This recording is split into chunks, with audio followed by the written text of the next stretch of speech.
चाह रहे थे या अपनी सेकंड ग्रेड फर्स्ट ग्रेड बजाय। जैसा कि देखा जाए NCERT क्लास 9th है, 9th क्लास का है, पार्ट नंबर 1 हो गया था, अब दूसरा पार्ट है chapter number 6।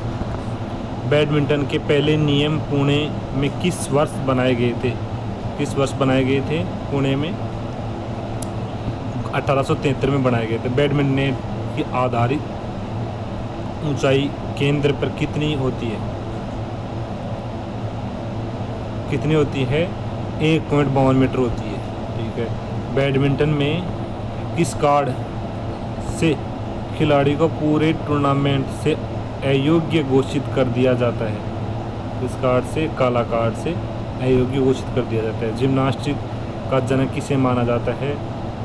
Frederick Ludwig zone को माना जाता है। फ्रेडरिक लुडविग जोन ने 4 प्रकार के जिम्नास्टिक बताए थे। जिम्नास्टिक 4 प्रकार बताए। महिलाओं की जिम्नास्टिक प्रतियोगिता का कौन सा उपकरण पुरुषों में नहीं होता है? पुरुषों में नहीं होता। देखो, महिलाओं के तो जिम्नास्टिक उपकरण 4 होते हैं और पुरुषों के 6 जिम्नास्टिक उपकरण होते हैं। कितने? 6। जबकि बैलेंसिंग बीम किसका है? महिलाओं का है। और ये तीनों, वोल्टिंग टेबल, अनइवन बार और फ्लोर एक्सरसाइज, ये किसका है? पुरुषों का है। जिम्नास्टिक मूल्यांकन में रोमन रिंग्स पर 2 तत्व मान कितना होता है? 2 तत्व मान का कितना होता है? 10 अंक बताया जाता है। फेडरेशन इंटरनेशनल दे जिम्नास्टिक FIG की स्थापना किस वर्ष हुई थी? 1881 में हुई थी। 1881 में। 1882 में पहला जूडो स्कूल किसने स्थापित किया था? प्रोफेसर जिगोरो कानो ने स्थापित किया था। वरिष्ठ पुरुषों की जूडो प्रतियोगिता की अवधि कितनी होती है? कितनी होती है? 4 मिनट। अवधि का समय कितना होता है?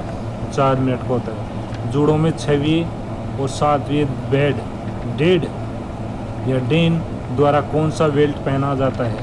कौन सा बेल्ट पहना जाता है? लाल सफ़ेद धारियों वाला पहना जाता है। जूडो में विरोधियों को 20 सेकंड तक होल्ड करने पर कौन सा अंक दिया जाता है? कौन सा दिया जाता है? इपोन अंक दिया जाता है। तैराकी को पहले आधुनिक ओलंपिक खेलों में कब शामिल किया गया था? कब शामिल किया गया था? एथेंस 1896 में। ओलंपिक स्विमिंग पूल के मानक आयाम क्या है? आयाम क्या है? 50 मीटर इंटू 25 मीटर बताए गए। ठीक है। इस तैराकी शैली में टर्न और फिनिश के समय दोनों हाथों का एक साथ दीवार को छूना आवश्यक है। क्या बताया गया? एक साथ दीवार को छूना आवश्यक है। Butterfly. International table tennis federation ITTF की स्थापना कब हुई थी? 1926 में हुई थी। टेबल टेनिस गेंद का व्यास कितना होता है? 40 mm होता है। टेबल टेनिस में कौन सी पकड़ पेन पकड़ने जैसी होती है? कैसी होती है? B, पेन होल्ड ग्रिप होती है। पेन होल्ड ग्रिप होती है। टेबल टेनिस का खेल तब जीता जाता है जब खिलाड़ी पहले कितने अंक बनाता है? कितना अंक बनाता है? 11 अंक बनाता है। किस प्रकार की कुश्ती में पैरों का उपयोग आक्रामक या बचाव के लिए वर्जित है? इस प्रकार के ग्रीको रोमन के लिए। फ्री स्टाइल कुश्ती इस ओलंपिक में शामिल की गई थी। इस ओलंपिक में शामिल की गई थी। सेंट लुइस 1904 में शामिल की गई थी। 1904 में शामिल की गई थी। कुश्ती के केंद्रीय घेरे का व्यास कितना होता है? कितना होता है? C, 7 मीटर होता है। एक कुश्ती मुकाबले की अवधि होती है, कितनी होती है? 2 राउंड, प्रत्येक 2 मिनट के लिए होती है। बिना अंक वाले राउंड में विजेता तय करने के लिए कौन सा नियम लागू होता है? कौन सा नियम लागू होता है? C, क्लिंच नियम। कौन सा? क्लिंचर नियम लागू होता है। कुश्ती में टेक आउट से पहले कूल्हे नीचे करने की क्रिया किस कौशल से संबंधित होती है? लेवल चेंज की संबंधित। कुश्ती में प्रतिद्वंदी को शीर्ष के ऊपर से फेंकने पर अधिकतम कितने अंक दिए जाते हैं? कितने दिए जाते हैं? 5 अंक दिए जाते हैं। कितने? 5 अंक दिया जाता है। 6 कक्षा 9th का 6 चैप्टर कंप्लीट हुआ। ठीक है। अंतर्राष्ट्रीय हॉकी महासंघ FIH की स्थापना किस वर्ष की गई थी? किस वर्ष की गई थी?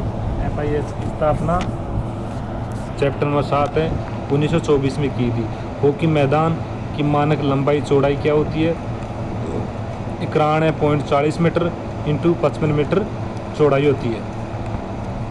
अंतर्राष्ट्रीय हॉकी मैच की अवधि अतिरिक्त समय छोड़कर कितनी होती है? कितनी होती है? 60 मिनट होती है। कितनी? 60 मिनट। हॉकी में penalty stroke sport goal line से कितनी दूरी पर होता है? कितनी दूरी पर होता है?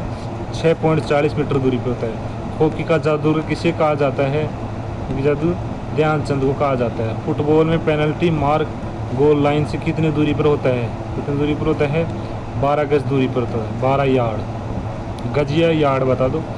किस फुटबॉल विश्व कप में गोल्डन गोल नियम लागू हुआ था? गोल्डन गोल नियम था 1998 के फ्रांस में लागू हुआ था। ठीक है। फुटबॉल गोल पोस्ट के माप क्या है? फुटबॉल गोल पोस्ट का माप क्या है? कौन सा? 8 गज यानी यार्ड और 8 फीट बताया गया है। 7.32 मीटर इंटू 2.44 मीटर बताया गया है। 1 और 2 दोनों सही है। फीफा विश्व कप की मेजबान करने वाला पहला एशियाई देश कौन सा था? पहला एशियाई देश कौन सा? कोरिया, जापान संयुक्त रूप से। कबड्डी में एक टीम में से कितने खिलाड़ी मैदान पर होते हैं? कितने मैदान पर होते हैं? 7। सीनियर पुरुष कबड्डी मैच की अवधि कितनी होती है? कितनी होती है? 20 बाई 20 मिनट की होती है। कबड्डी में ऑल आउट लोना का न्यूनतम कितने अंक दिए जाते हैं? कितने अंक दिए जाते हैं? 2 अंक दिए जाते हैं। खो खो खेल की उत्पत्ति भारत के किस राज्य से हुई थी? किस राज्य से हुई थी? महाराष्ट्र से। खो खो मैदान का मानक आकार क्या है? 27 इंटू 16 मीटर बताया गया। 27 लंबाई और चौड़ाई 16 मीटर बताई गई। खो खो मैच की अवधि कितनी होती है? नहीं आती सर। खो खो मैच की अवधि कितनी होती है? खो खो मैच की अवधि 9 मिनट प्रत्येक हाफ की होती है। प्रत्येक हाफ की नहीं दे सकता। पुरुषों के लिए वॉलीबॉल नेट की ऊंचाई कितनी होती है? नेट की ऊंचाई 2.43 मीटर होती है। वॉलीबॉल का आधिकारिक वजन कितना होता है? कितना होता है? 260 से 280 ग्राम होता है। वॉलीबॉल में पहली रक्षा पंक्ति किस कौशल को कहा जाता है? इसको कहा जाता है बी ब्लॉकिंग को कहा जाता है। बास्केटबॉल के रिंग हुक का व्यास व कोर्ट से रिंग की ऊंचाई कितनी होती है? कितनी होती है? 45 सेंटीमीटर 45 सेमी या 3.05 मीटर होती है। ठीक है, ठीक है। आगे बताता हूँ मैं। एक बास्केटबॉल मैच की अवधि कितनी होती है? कितनी अवधि होते हैं? 10-10 मिनट के 4 क्वार्टर होते हैं। ठीक है। बास्केटबॉल में 3 अंक रेखा कितनी दूरी पर खींची जाती है? 3 अंक रेखा वाला 6.75 मीटर पर खींच जाती है। क्रिकेट में 2 विकेटों के बीच की दूरी कितनी होती है? कितनी होती है?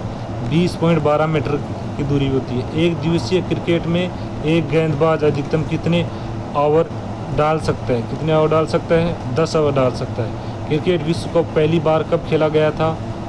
1975 इंग्लैंड में खेला गया था। 1975 में इंग्लैंड में खेला गया था। ठीक है। पुरुषों क्रिकेट गेंद का वजन कितना होता है? कितना होता है? 155.9 ग्राम होता है। यानी कि 155.9 ग्राम से 163 ग्राम होता है। ठीक है। Chapter number 7 complete. Chapter number 8 कम। खेल नैतिकता समानता को 2 आयामों में बढ़ावा देती है। वे कौन से हैं? वो कौन से हैं? बी कौन से हैं? संस्थागत एवं व्यक्तिगत होते हैं। संस्थागत एवं व्यक्तिगत। निम्नलिखित में से कौन सा खेल नैतिकता का 6 मानकों में से एक नहीं है? एक नहीं है। कौन सा नहीं है? सी प्रतिस्पर्धात्मकता नहीं है। ठीक है। खेल नैतिकता के पालन की जिम्मेदारी किसकी होती है? किसकी होती है? सरकारों, संगठनों, व्यक्तियों की होती है। खेलों में व्यावसायीकरण से जुड़ा कौन सा अनैतिक व्यवहार उल्लेखनीय है? कौन सा है उल्लेखनीय? Match fixing. कौन सा? मैच फिक्सिंग है। शालीनता से जीतना और गरिमा के साथ हारना किस नैतिक मानक से संबंधित है? किस नैतिक संबंधित है? सम्मान, रिपोस्ट। खेल नैतिकता का में करुणा का क्या अर्थ है? करुणा क्या अर्थ है? खेल में दूसरों की सुरक्षा के प्रति चिंता दिखाना। व्यायाम खेल नैतिकता, व्यायाम खेल नैतिकता नैतिक संहिता सबसे पहले किस संगठन ने प्रलेखित किया था? किसने? IOC ने द्वारा था। यानी कि व्यायाम खेल नैतिक संहिता सबसे पहले किस संगठन ने प्रलेखित किया था? प्रलेखित की थी, IOC ने की थी। कौन सा नैतिक मानक एंटी डोपिंग नीतियों के पालन पर बल देता है? निष्पक्षता। खेल नैतिकता के अनुसार परिणाम किससे आने चाहिए? किससे आने चाहिए? प्रतिभा और योग्यता से आने चाहिए। खेल नैतिकता से संबंधित सरकार की कौन सी जिम्मेदारी नहीं है? कौन सी जिम्मेदारी नहीं है? दी राजस्व हेतु मैच फिक्सिंग को बढ़ावा देना, ये नहीं है। कौन सा अनैतिक कार्य खेलों में निष्पक्षता और विश्वसनीयता दोनों का उल्लेख करता है? कौन सा उल्लेख करता है? प्रदर्शन बढ़ाने वाला दवाओं का उपयोग करके करता है।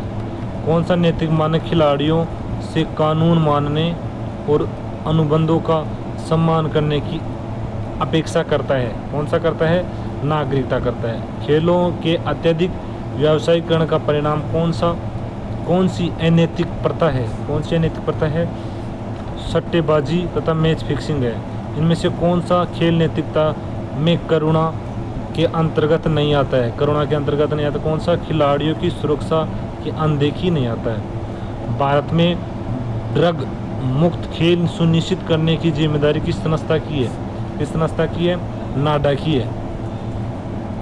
खेलों में कोई भी भेदभाव नहीं हो किस नैतिक मूल्य से सीधा जुड़ा है? किससे जुड़ा हुआ है? निष्पक्षता से जुड़ा हुआ है। किससे? निष्पक्षता से जुड़ा हुआ है। ठीक है। कौन सा नैतिक मानक अपमानजनक भाषा, नस्लवाद और असंहिता से बचने की अपेक्षा करता है? कौन करता है? सम्मान। ठीक है। खेल नैतिकता को बढ़ावा देने में सरकार की प्रमुख भूमिका क्या है? सरकार की प्रमुख भूमिका भेदभाव के खिलाफ पहलों को समर्थन करना। ठीक है। खेल नैतिकता सुनिश्चित करने में रोल मॉडल किसका माना जाता है? रोल मॉडल किसका माना जाता है? खिलाड़ियों, कोच और रेफरी का माना जाता है। विश्व डोपिंग रोधी एजेंसी का संबंध कौन सा मिलान सही है? कौन सा मिलान से बताया गया है? बी। इससे 1999 मॉन्ट्रियल कनाडा में किया गया है। ठीक है। नाडा इंडियन आदर्श वाक्य क्या है? नाडा का आदर्श वाक्य कहता है निष्पक्ष खेल, प्ले फायर। ठीक है। राष्ट्रीय ड्रोप रोधी नाडा की स्थापना किस वर्ष की गई थी? 2005 में की गई थी नाडा की, नेशनल एंटी डोपिंग एजेंसी। ठीक है। नाडा इंडिया के वर्तमान ब्रांड एम्बेसडर कौन है? कौन है ब्रांड एम्बेसडर? सुनील शेट्टी बताए गए ब्रांड एम्बेसडर। ठीक है। वाडा वर्ल्ड एंटी डोपिंग एजेंसी मुख्य मुख्यालय कहाँ स्थित है? इसका मुख्यालय कहाँ बताया गया है? मॉन्ट्रियल कनाडा में है। नाडा द्वारा दवाइयों की जानकारी के लिए कौन सा ऐप लॉन्च किया गया है? कौन सा ऐप लॉन्च किया गया है? KYM now your medicine app launch किया गया है। Chapter number 9। व्यक्तित्व के पुनर्गठन के लिए सबसे महत्वपूर्ण जीवन चरण कौन सा है? कौन सा बताया गया? किशोरावस्था बताइए। व्यक्तित्व किसका योग है? व्यक्तित्व किसका योग बताया गया? दृष्टिकोण, भावनाएं, विचार, आदत और लक्षण बताया गया है। ठीक है। परीक्षा वह को किस नियंत्रण करने के लिए कौन सा योग अभ्यास सहायक है? कौन सा योग अभ्यास सहायक है? ध्यान। ठीक है। अहिंसा का सिद्धांत योग में किससे संबंधित है? किससे संबंधित है? यम से संबंधित है। एकाग्रता और स्मृति जैसे बौद्धिकता क्षमताओं का विकास मुख्य किससे होता है? किससे संबंधित होता है? आसन और प्राणायाम से होता है। सूर्य नमस्कार में कुल कितने आसन होते हैं? 12 आसन होते हैं। कितने? 12 आसन। सूर्य नमस्कार में किस आसनों में छाती और ठोडी भूमि को स्पर्श करती है? किससे करती है? अष्टांग नमस्कासन में करती है। अष्टांग नमस्कासन में करती है। ठीक है, आगे चलते हैं। निम्न में से कौन सा सूर्य नमस्कार का लाभ नहीं है? कौन सा सूर्य नमस्कार का लाभ नहीं है? अनिद्रा में लाभ देना, ये लाभ नहीं है। ठीक है।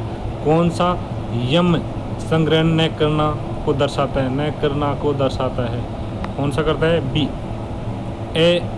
परिग्रह करता है। ठीक है।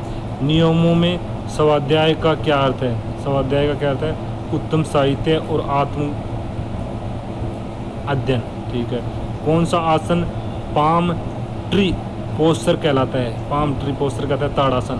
कौन सा आसन कब्ज दूर करने और कटी प्रदेश में मजबूत करने में सहायक है? कौन सा है?